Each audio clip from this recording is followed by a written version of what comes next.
ou inicialmente chamada de Sadia S.A. Transportes Aéreos, foi uma grande companhia aérea, chegando a ser a terceira maior no país, atrás apenas da Varig e da VASP.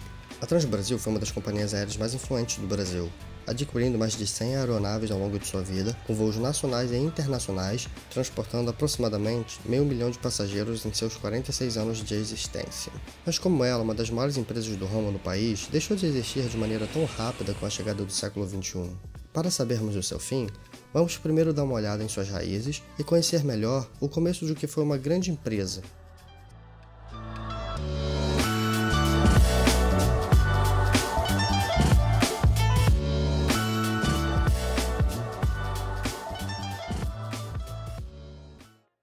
Os anos 40 foi uma época de grandes mudanças, novidades e acontecimentos no mundo todo.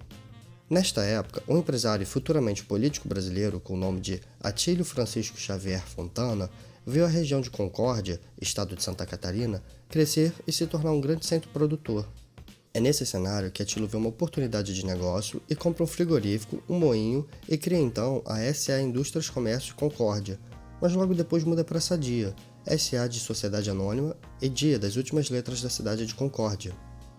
A Sadia crescia e expandia seus negócios cada vez mais, e um grande problema enfrentado era o meio de transporte, já que os produtos que Atílio transportava eram perecíveis e a tecnologia de caminhões refrigerados ainda não existia, ou pelo menos ainda não haviam chegado no Brasil. Nesta época, o seu filho, Omar Fontana, havia adquirido um avião Douglas DC-3 da empresa Panair do Brasil. O avião foi utilizado para fazer um voo teste, transportando carne fresca de Santa Catarina para São Paulo. O voo foi um sucesso, fazendo Omar criar a Sadia S.A. Transportes Aéreos no dia 5 de janeiro de 1955. Mas foi apenas um ano depois, em 16 de março de 1956, que a companhia aérea começou a operar de fato, com seus primeiros voos regulares transportando carne e passageiros. A empresa era composta de 35 funcionários e 5 aviões, 3 Douglas DC-3 e 2 Curtiss Commander C-46, e 2 linhas, Joaçaba para Londrina, Bauru, Ribeirão Preto e Joaçaba, São Paulo, Videira, Florianópolis, com 3 frequências semanais cada uma. No ano de 1957, as Redes Estaduais Aéreas Limitada, ou REAL, comprou 50% da Sadia S.A. Transportes Aéreos. Logo em seguida, em 1961, a REAL foi vendida para a Varig, e com isso, Omar Fontana compra de volta os seus 50% da empresa. Com o fim da década de 50, as empresas começaram a substituir seus aviões antigos, a maioria adquirida na década anterior, por mais recentes, como o turbohélice Dart Herald, da Handley Page. Os gastos com esta atualização de frota afetou diversas empresas, muitas não conseguiram se manter no mercado. No início da década de 60, havia apenas 7 companhias aéreas operando no setor comercial no Brasil, e a Sadia, mesmo com essas despesas, continuava a crescer, tanto que, em 1962, ela deu um importante passo ao comprar a empresa Transportes Aéreos Salvador, adquirindo 27 aeronaves novas e linhas que serviam 53 cidades e 15 capitais. A década seguinte foi marcada pela confiança nos crescimentos e no rumo da empresa. Neste período, Omar decide abrir o capital e distribuir as ações entre seus funcionários. De maneira rápida, recebe a condição de empresa de capital aberto, com mais de 800 acionistas no Banco do Brasil. A companhia começou a operar seus primeiros aviões a jato, o BAC 11500, ou conhecido internamente de Jatão, e definiu um novo conceito de padrão de atendimento aos passageiros. Agora o Jatão da Transbrasil decola 2 vezes por dia do aeroporto Salgado Filho para o Brasil. Com esse crescimento constante, a companhia queria mudar o nome para um que simbolizasse a união do país através de seus voos. Então, em 1972, a Sadia S.A. Transportes Aéreos passa a se chamar Transbrasil Linhas Aéreas e começou a utilizar pinturas em seus aviões de cores vibrantes que chamassem a atenção, e sua sede foi movida para Brasília. A Transbrasil se expandiu muito nessa época, adquirindo novas rotas e aviões modernos como o Boeing 727-100, sendo a maior operadora desse avião na América do Sul, e a primeira a operar com o avião nacional EMB 110, da Embraer, e se torna a terceira maior companhia aérea do Brasil, atrás apenas, como dito anteriormente, da VASP e da Varig.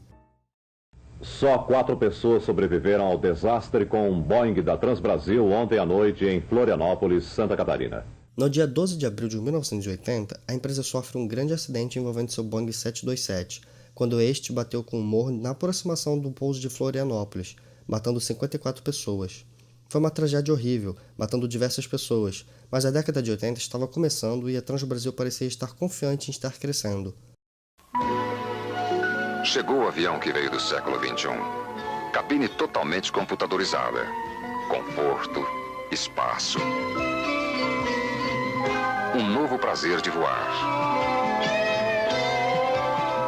Wide Boeing 767 da Transbrasil. O século XXI está no ar. A empresa foi a primeira a adquirir e operar o 767-200 da Boeing no Hemisfério Sul e modernizou sua frota nacional com os recém-chegados 737-300. O crescimento da empresa foi ocorrendo naturalmente e os anos 80 pareciam ser anos tranquilos para a companhia. Tudo isso mudaria em 1988. Com a inflação subindo e o congelamento de preços, o governo brasileiro lança diversos planos para tentar estabilizar a economia. Devido a isto, mesmo se os aviões possuíssem 100% de lotação, a empresa ainda estaria no prejuízo. Querendo evitar o agravamento da situação, a Transbrasil processa o governo brasileiro, apenas piorando a situação, pois ela sofre uma intervenção e o presidente, entre outros executivos, são afastados por um tempo. A empresa então começa a entrar em dívidas. Mas para a alegria da companhia, em 1989 a empresa adquire sua primeira rota internacional, rompendo o monopólio da Varig, que até então era a única que operava com voos internacionais. Sua primeira rota foi São Paulo, Rio de Janeiro, Miami e Orlando. Logo em seguida, em 1991, outra rota foi estabelecida: Rio de Janeiro, São Paulo, Brasília e Washington. Nesta época, a Transbrasil se gabava por ter a frota mais jovem na América Latina e uma das mais jovens no mundo, com a média de 6,8 anos por avião. As rotas internacionais se expandiram até Buenos Aires e Nova York, mas com todo esse foco em expandir seus negócios com linhas internacionais, a companhia deixa uma brecha no mercado de voos nacionais, que permitiu que a TAM e a VASP viessem com tudo, dominando os voos domésticos. Já estamos em 1998 e a empresa começa a operar em voos para Viena, Amsterdã e Lisboa, mas erros de cálculos e conhecimento de mercado fizeram com que os voos internacionais tivessem mais despesas do que lucros. A Transbrasil ainda estava no prejuízo desde a crise da década de 80, por isso começaram a reformular seu pensamento. As rotas para Nova York e Washington foram canceladas e aviões Embraer 120 foram adquiridos para a recém-criada Interbrasil, uma subsidiária que realizava voos regionais, e uma nova identidade nesta época foi apresentada. O processo da empresa contra o governo brasileiro chega ao fim, com a companhia ganhando a ação. Porém, mesmo ganhando esta ação e com as mudanças de postura tomadas pela empresa, os anos 90 seriam a última década de glória da Transbrasil.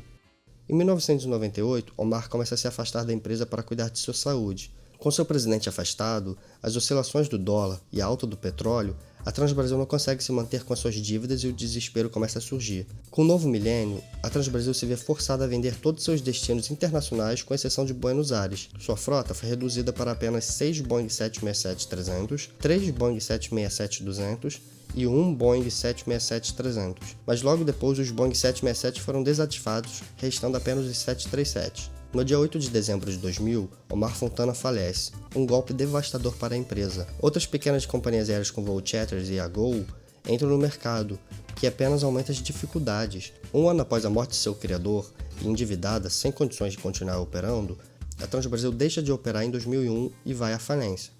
Em 2002, um empresário chamado Dilson Prado estava disposto a assumir a dívida de 910 milhões de reais e voltar a operar com a companhia. Porém, a ação não teve frente, já que a viúva de Omar Fontana não concordou com os planos. A Transbrasil continuava viva e lutando para ter algum futuro até 2003, quando a Infraero retomou os hangares da empresa e ela foi encerrada definitivamente. Nos anos seguintes, algumas ações foram feitas sobre certas denúncias de que alguns ex-administradores da empresa e a empresa americana General Electric tenham sido os responsáveis pela falência da Transbrasil, mas no final foi provado que ninguém foi responsável. A Sadia S.A. Transportes Aéreos, que se transformou em Transbrasil, foi vítima de acontecimentos que estavam além de seu controle e que levaram ao fim de uma forma que ninguém esperava ou estava querendo. A Transbrasil foi uma das companhias aéreas pioneiras no Brasil e a sua marca será lembrada por todos.